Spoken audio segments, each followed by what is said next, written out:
నమస్కారం. నా పేరు డాక్టర్ పురు ధవన్. ఈ వీడియోలో మనం పారాలిసిస్ ఉన్న వ్యక్తులు, అంటే చేతులు లేదా కాళ్ళు కదలడం కష్టంగా ఉన్నవారు శీతాకాలంలో ఏ విధమైన ఆహారం తీసుకోవాలి అనే విషయంపై మాట్లాడబోతున్నాం. శీతాకాలం వస్తే శరీరంలో చాలా మార్పులు జరుగుతాయి. సహజంగా ప్రతి వ్యక్తి శరీర బరువు పెరగడం ప్రారంభిస్తుంది. ఈ కాలాన్ని ఆరోగ్యకరమైన కాలంగా పరిగణిస్తారు. ఎందుకంటే ఈ సమయంలో వ్యాధులు తక్కువగా ఉంటాయి. శరీరంలో ఎనర్జీ ఎక్కువగా ఉంటుంది. మీరు తీసుకునే ఆహారం చాలా త్వరగా జీర్ణమవుతుంది మరియు శరీరానికి త్వరగా అందుతుంది. అంటే ఈ శీతాకాలం అనేది ఏ వ్యాధికి అయినా చాలా ప్రయోజనకరంగా ఉంటుంది. ముఖ్యంగా పారాలిసిస్ ఉన్నవారికి. మనం పారాలిసిస్ ఉన్నప్పుడు శరీరంలో పునరుద్ధరణ చేయాలంటే ఈ శీతాకాలంలో 4 నెలలు చాలా బాగా ఉపయోగించుకోవాలి. శీతాకాలం కొన్ని ఇబ్బందులు తీసుకురావచ్చు, కానీ ఈ ఇబ్బందులను అధిగమించిన వారు తమ శరీరంలో పునరుద్ధరణను చూడగలరు. అందుకే ఈరోజు మనం ఆహారంపై మాట్లాడబోతున్నాం. మన ఆహారం మన మస్తిష్కానికి అనుకూలంగా ఉండాలి.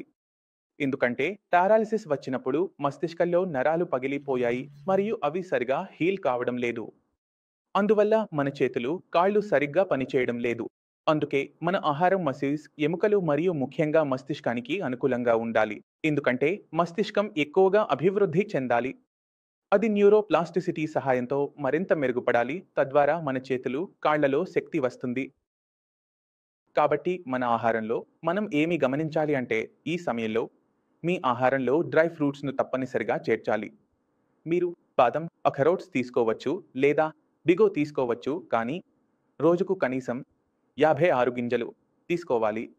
ఎందుకంటే వీటిలో ఉన్న అవసరమైన అమినో ఆమ్లాలు మన మస్తిష్కం పనితీరును మెరుగుపరచడానికి చాలా మంచివి. రెండవది మనం తీసుకోవాల్సిన విషయం విటమిన్ డి. మనం విటమిన్ డి గురించి మాట్లాడితే రోగులకు నేను సూర్యకాంతిలో కూర్చున్నాను అని అనిపిస్తుంది. సూర్యకాంతిని తీసుకుంటున్నారు, కానీ అది రోజువారీ డోసును పూర్తిగా అందించదు. కానీ వేసవిలో ఇంట్లో ఉంటే విటమిన్ డి లోపం ఏర్పడుతుంది. ఇది పునరుద్ధరణలో ఇబ్బందులు కలిగిస్తుంది. ఎందుకంటే విటమిన్ డి లోపం వల్ల బ్లడ్ సర్క్యులేషన్ ప్రభావితమవుతుంది. విటమిన్ డి పూర్తిగా ఉంటే బ్లడ్ సర్క్యులేషన్ బాగా ఉండి మస్తిష్కానికి ఆక్సిజన్ చేరుతుంది. ఇది పునరుద్ధరణలో సహాయపడుతుంది. కాబట్టి విటమిన్ డి పరీక్ష చేయించుకోండి. తక్కువగా ఉంటే సప్లిమెంట్ తప్పనిసరిగా తీసుకోండి. కాబట్టి విటమిన్ డి మన శరీరంలో పూర్తిగా ఉంటే, అంటే మన బ్లడ్ సర్క్యులేషన్ బాగా ఉంటే మన మస్తిష్కానికి మంచి ఆక్సిజన్ చేరుతుంది మరియు అది పునరుద్ధరణలో సహాయపడుతుంది. అందుకే మీరు ఒకసారి విటమిన్ డి పరీక్ష చేయించుకోండి. మీ శరీరంలో విటమిన్ డి తక్కువగా ఉంటే దాని సప్లిమెంట్ తప్పనిసరిగా తీసుకోండి. ఇది మీ రోజువారీ అవసరాలను సూర్యకాంతితో పూర్తి చేయవచ్చు. మీరు సూర్యకాంతిలో కూర్చుని కూడా అదే ప్రయోజనం పొందవచ్చు, కానీ వ్యాయామం చేయడం ద్వారా పొందే ప్రయోజనం అంతకంటే ఎక్కువ. మనం సూర్యకాంతిలో వ్యాయామం చేస్తున్నప్పుడు మనకు డబుల్ ప్రయోజనం లభిస్తుంది. అందువల్ల శరీరం వేడిగా మారుతుంది. మసిల్స్లో కఠినతనం రాకుండా ఉండటానికి శీతాకాలంలో విటమిన్ డి పూర్తిగా అందుతుంది మరియు మన వ్యాయామ రూటీన్ కూడా దెబ్బతినదు. కాబట్టి శీతాకాలంలో సూర్యకాంతి యొక్క ప్రయోజనాలను 3 విధాలుగా పొందాలి. ఇప్పుడు మనం ఆహారంలో మార్పులు చేయడానికి ఏమి చేయవచ్చు? మనకు గరిష్ట ప్రయోజనం. ఈ శీతాకాలంలో మనం ఆహారంలో కొన్ని అంశాలను చేర్చాలి. ఇవి వేసవిలో మనం తినలేము. ఉదాహరణకు చేపలు. వేసవిలో మీరు చేపలు చాలా తినడం లేదు. మాకు చేపలు, చికెన్ అంటే ఇష్టం. శీతాకాలంలో చాలా సార్లు మనం నాకు ఆహారం తినాలనుంది, నాకు చేప తినాలనుంది, నాకు చికెన్ తినాలనుంది అని అనుకుంటాం. మేము ఈ అప్లికేషన్‌ను అణచివేయాలని కోరుకోవడం లేదు. మీ శరీరం చేపలు, చికెన్ లేదా సూప్ తినాలని చెబితే వాటిని తీసుకోండి. మస్తిష్కం గతంలో తిన్నదానిని గుర్తుంచుకుంటుంది. ఈ రోజు ఇది తినాలి అని సూచిస్తుంది. ఆ ఆహారం తినే వరకు సంతృప్తి ఉండదు. పారాలిసిస్ రోగుల కోసం ఈ ప్రక్రియ ఉపయోగిస్తాం. నూనె. కాబట్టి మెదడు మీలో ఆ రుచిని అభివృద్ధి చేస్తుంది. మీరు ఈ రోజు దీన్ని తినాలి మరియు మీరు తినే వరకు మీకు నిర్ధారణ రాదు. కాబట్టి మేము పాలియోస్కేప్షన్ ప్రక్రియను ఉపయోగిస్తాము. మీ శరీరం మీకు చేపలు తినాలనుకుంటున్నట్లయితే మీరు చేపలు తినాలి. మీకు చికెన్ సూప్ తాగాలనుకుంటున్నట్లయితే మీరు చికెన్ తినాలి. కానీ మీరు దీన్ని తినేటప్పుడు అది నూనె లేకుండా డీప్ ఫ్రై చేయకుండా ఉండాలి. ఇది మీ మస్తిష్కానికి చాలా మంచిది. ఎందుకంటే మస్తిష్కానికి అవసరమైన పోషకాలు, విటమిన్ డి, ఇతర పోషకాలు, అవసరమైన అమినో ఆమ్లాలు కావాలి. మస్తిష్కం పునరుద్ధరణకు అవసరమైన అన్ని విషయాలను కోరుకుంటుంది. ఒకటి కూడా కొరత ఉంటే పునరుద్ధరణలో ఎక్కడ ఆలస్యం అవుతుంది. ఏదైనా విషయం పూర్తిగా అందుబాటులో ఉండకపోతే మనం మన శరీరానికి సరైన ఆహారం అందించాలి. ఏదైనా ఒక విషయం కూడా కొరత ఉంటే పునరుద్ధరణలో ఆలస్యం అవుతుంది. లేకపోతే శరీరానికి సరైన ఆహారం అందించాలి. డివైస్‌ను ఉంచాలి. కాబట్టి మీరు 3 విషయాలను గుర్తించాలి. అవి డ్రై ఫ్రూట్స్‌ను చేర్చడం, సూర్యకాంతిని పొందడం మరియు మీ ఆహారంలో నాన్ వెజ్ ఆహారాలను చేర్చడం. ఇప్పుడు వెజిటేరియన్ అయిన వారు ఆందోళన చెందాల్సిన అవసరం లేదు. ఇప్పుడు నేను మీకు చెప్పబోయే విషయం మీకు సహాయపడుతుంది. మీరు ఏమి చేయవచ్చు? మీరు మీ ఆహారంలో పాలు పెంచవచ్చు. పాలు అందరికీ సరిపోదు. పాలు మీకు సరిపోకపోతే పసుపుతో ప్రయత్నించండి. మీకు అది సరిపోతే బాగుంది. కానీ సరిపోకపోతే పాలు మరియు ఎలాచీ ఉపయోగించి మీరు ఏదో ఒక విధంగా ఏదో ఒక రూపంలో పాలను తీసుకోవాలి.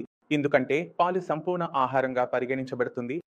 చికెన్, చేపలతో పాటు పాలు కూడా సంపూర్ణ ఆహారంగా పరిగణించబడుతుంది. కొంచెం తక్కువ పోషక విలువ ఉంటుంది. అది సంపూర్ణంగా ఉంది. ఇందులో కేవలం ఒకటి విషయం లేదు. అది విటమిన్ సి. విటమిన్ సిని వేరుగా చేయాలి. కాబట్టి పాలు మనకు సంపూర్ణ ఆహారం. మీరు దీన్ని మీ ఆహారంలో పెంచాలి. రెండవ విషయం మీరు ఏమి పెంచవచ్చు. చికెన్ తినలేరు, చికెన్ కూడా తినలేరు. కాబట్టి మనం మన ఆహారంలో మష్రూమ్‌ను పెంచవచ్చు. మష్రూమ్స్ ఒకటి చేప శక్తి ఎక్కువగా తీసుకోవాలి. మష్రూమ్‌ను ఆహారంలో చేర్చండి. కానీ పరిమాణం కొంచెం ఎక్కువగా తీసుకోవాలి, తరచుగా తీసుకోవాలి. తద్వారా శరీరంలో కొరతలు ఏర్పడకుండా ఉండాలి. మష్రూమ్‌ను మీ ఆహారంలో చేర్చండి. మీరు చేర్చవచ్చు. అది చాలా అప్పులో దాళ్లల్లో ప్రోటీన్ ఎక్కువ, మష్రూమ్‌లో ప్రోటీన్ ఎక్కువ. చికెన్, చేపల గురించి మాట్లాడుతున్నప్పుడు వాటిలో కూడా ప్రోటీన్ ఎక్కువ. ప్రోటీన్‌పై ఎందుకు దృష్టి పెడుతున్నామో అర్థం చేసుకోవాలి. మీ శరీరాన్ని చూడండి. మీ శరీరంలో ప్రతి ఒక్కటి విషయం ప్రోటీన్‌తో తయారైంది. మీ నఖాలు, మీ జుట్టు, మీ కళ్ళు, మీ చర్మం అన్నీ ప్రోటీన్‌తో తయారైనవి. ప్రోటీన్ ఏమిటి? ప్రాథమికంగా ఇది నిర్మాణ బ్లాక్. మనం ఒకటి భవనం నిర్మిస్తే అందులో ఏమి ఉపయోగిస్తామో ఇత్తడి ఉపయోగిస్తాం. ఇత్తడులతో కలిపి నిర్మించబడుతుంది. అలాగే మన శరీరం మొత్తం ప్రోటీన్‌తో తయారైంది. మీ శరీరంలో, మన ఆహారంలో ప్రోటీన్ కొరత ఉంటే శరీరానికి బ్రేక్‌లో పునరుద్ధరించుకోవడంలో కష్టంగా ఉంటుంది. ఎందుకు జరుగుతుంది అంటే మిగతా ఫంక్షన్లు కూడా చేయాలి కదా! మీరు జీవించడానికి అవసరమైన మిగతా ఫంక్షన్లు. మనం తిన్న ప్రోటీన్ అక్కడ కన్జ్యూమ్ అవుతుంది. రిపేర్ కోసం తీసుకువచ్చిన ప్రోటీన్ కొంచెం తక్కువగా అవుతుంది. కాబట్టి మన శరీరంలో ప్రోటీన్‌ను ఎక్కువగా ఉంచుతాం. మన శరీరం బలంగా ఉంటుంది. మెదడుకు ప్రోటీన్ అవసరం. మసిల్స్ బలంగా ఉండాలి. అవి ప్రోటీన్‌తో తయారవుతాయి. మన మెదడు కూడా ప్రోటీన్‌తో తయారైంది. అందుకే దానికి ఎలాంటి కొరత అనుభవించకూడదు. మీరు ఈ విషయాలను గమనిస్తే మీకు చాలా త్వరగా ఫలితాలు కనిపిస్తాయి. కానీ అది అప్పుడే ప్రారంభమవుతుంది. మనం సరైన విధంగా వ్యాయామం కూడా చేస్తే. ఎందుకంటే తినడం ద్వారా మీరు కూర్చొని తినితే బరువు పెరిగే అవకాశం ఉంది. శీతాకాలంలో మీరు ఇష్టమైన ఆహారం తింటున్నారు. కానీ మీ శరీరానికి వ్యాయామం చేయాలి. సమస్యలు పెరుగుతాయి. కాబట్టి మీ శరీరానికి ఏ వ్యాయామం అవసరమో మీకు నచ్చినా, ఇష్టపడకపోయినా మీరు చేయాల్సిందే. ఎందుకంటే శీతాకాలంలో నేను చెప్పినట్లుగా సమస్యలు పెరుగుతాయి. ఒకటి ప్యాలెస్ రోగికి ఎందుకు ఒత్తిడి పెరుగుతుంది, కండరాలలో వస్తుంది, వ్యాయామం చేయాలని అనిపించదు. ఎక్సర్సైజ్ రూటీన్ ప్రారంభమవుతుంది. ఉదయం వ్యాయామం చేసినప్పుడు చలికాలం ఉంటుంది. ఇప్పుడు చలిలో బయటకు వెళ్ళాలనుకుంటే మనసు ఉండదు. కాబట్టి రోగి పేడుపైనే కప్పలో కూర్చొని ఉంటాడు. మనం ఇది జరగనివ్వకూడదు. మనం సమయాన్ని ఉపయోగించుకోవాలి. మీ రూటీన్‌ను కొంచెం మార్చాలి. చల్లని సమయంలో వ్యాయామం చేయడం లేదు.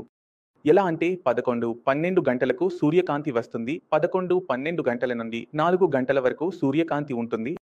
ఇది ఉపయోగిస్తూ మన వ్యాయామ రూటీన్‌ను అక్కడ ఏర్పాటు చేస్తాము. తద్వారా మన వెయిట్ లాస్ కారణంగా ఎలాంటి హింట్రెస్ కూడా మన రికవరీలో ఉండదు. కానీ మనం లాభాన్ని పొందాలి. మనం 2 విషయాలపై పని చేశాం. మనం వ్యాయామాన్ని ప్రణాళిక చేసుకున్నాం. మనం మన డైట్ మెరుగుపరచాం. మనం తీసుకుంటున్న మందులు సైన్స్ ఇంజనీర్లకు సంబంధించినవి. ఏమి చేయాలో తెలుసు. ఎందుకంటే వారికి ప్రత్యేక మార్గదర్శకత్వం ఇస్తున్నాం. మీరు అందరూ గుర్తుంచుకోవాలి. మీ మందుల ఎంపికలు పెరుగుతున్నాయి. ఎలా ఆహార ఎంపికలు పెరుగుతున్నాయో అలాగే మందుల ఎంపికలు కూడా పెరుగుతున్నాయి. ఆహారం, మందులు జీర్ణమవుతాయి. మందులు రక్తంలో బాగా అబ్జార్బ్ అవుతాయి. మందులు మన రక్తంలో అబ్జార్ప్షన్ బాగా ఉన్నందువల్ల ఎక్కువగా వెళుతున్నప్పుడు మన రికవరీ వేగంగా జరుగుతుంది. మరియు రికవరీ వేగంగా జరిగితే మీరు గుర్తుంచుకోవాలి, వ్యాయామాన్ని ఎలాంటి పరిస్థితుల్లోనూ తగ్గించకూడదు. ఎందుకంటే బ్రెయిన్ ఇప్పుడు ఏమి చేస్తున్నాడో, బ్రెయిన్‌లో క్లాట్ వచ్చిన భాగం నోరు పగిలి చనిపోయింది. ఒకటి కొత్త భాగం నియంత్రణ ఉంది. మీ చేతులు, కాళ్ళు ఎలా చేయాలో నేర్పిస్తూ ఉండాలి. మీరు మందు మాత్రమే తాగితే, వ్యాయామం చేయకపోతే అది అభివృద్ధి అవుతుంది. కానీ మీరు ఎలా నడవాలో, చేతులు ఎలా ఎత్తాలో మీకు నేర్పలేరు. కాబట్టి ఈ విషయాన్ని గుర్తుంచుకోవాలి. మీ రూమ్‌ను కొంచెం బాంబ్ చేసి ఉంచండి. ఎందుకంటే మీకు ఎంత చల్లగా ఉంటుందో, మీ గది ఎంత చల్లగా ఉంటుందో అంత స్టిఫెనెస్ పెరుగుతుంది. సూర్యకాంతిని మీరు కంచు తీసుకుంటే బాగుంటుంది. ఇది నేరుగా గాలిలో కూర్చోదు. జనాల కిటికీ ఉంటే కిటికీ ద్వారా సూర్యకాంతి వస్తోంది మరియు ఆ సూర్యకాంతి గదిలో ఉంది. గాలిని రాకపోతే అది ఎక్కువ ప్రయోజనకరంగా ఉండవచ్చు. ఇక్కడ ఇలాంటి అవకాశాలు లేని వారికి భయపడాల్సిన అవసరం లేదు. సూర్యకాంతి నుండి గరిష్టంగా పొందడానికి ప్రయత్నించండి. చల్లని గాలి వస్తే తప్పించుకోండి. స్టిఫెనెస్ వచ్చినా రికవరీ వెనక్కిపోదు. ఎందుకంటే సూర్యకాంతి కూడా ఉంటే చల్లని గాలి కూడా వస్తే ఆ గాలి స్టిఫెనెస్ తీసుకురావడం ఖాయం. స్టిఫెనెస్ వస్తే కూడా మీ రికవరీకి ఇది వెనక్కిపోదు. మీ రికవరీ వెనక్కిపోదు అని భయపడాల్సిన అవసరం లేదు. ఇలా కాదు, రోజు నడవగలిగితే రేపు నడవలేరు. అలా కాదు, రికవరీ అయిన తర్వాత మీరు గుర్తుంచుకోవాలి, స్టిఫెనెస్ కేవలం మసిల్స్‌లోనే ఉంది మరియు స్టిఫెనెస్‌ను తొలగించడానికి నేను చెప్పిన విధానం ఇదే. మసిల్స్‌కు చల్లగా ఉంటే స్టిఫెనెస్ వస్తుంది మరియు వేడిగా చేస్తే అది రిలాక్స్ అవుతుంది. కాబట్టి మసాజ్ చేయండి, వ్యాయామం ఈ 2 విధానాలు మీ మసిల్స్‌ను రిలాక్స్ చేస్తాయి. ఎందుకంటే ఇందులో వేడి ఉత్పత్తి అవుతుంది. మీరు ప్యాడ్‌ను ఉపయోగించవచ్చు. కొంచెం వేడి కప్పులు ఎక్కువగా ధరించవచ్చు. తద్వారా మీ శరీరం బాగా వేడిగా ఉంటుంది. మసిల్స్ రిలాక్స్ అవుతాయి. ఏ విధమైన స్టెప్ మీలో కనిపించకూడదు. కాబట్టి నేను ఆశిస్తున్నాను, డైట్‌కు మించి మీరు చాలా విషయాలు నేర్చుకుంటారు. ఈ వీడియోలో మనం ఏ విషయాలను గమనించాలి అయినా మీకు ఎలాంటి సందేహం ఉంటే అడగాలనుకుంటే డాక్టర్ల టీం మీకు అందుబాటులో ఉంది. నేను వారి సహాయం తీసుకోండి. వారితో మాట్లాడండి. వారు మీకు పూర్తిగా సహాయం చేస్తారు. ఈ 4 నెలల్లో చాలా వేగంగా వార్తలు అందించడంలో ఇదే విషయంతో మీ అందరితో కలిసి వెళ్ళడానికి అనుమతి కోరుతున్నాను. తదుపరి వీడియోలో కలుద్దాం. నమస్కారం.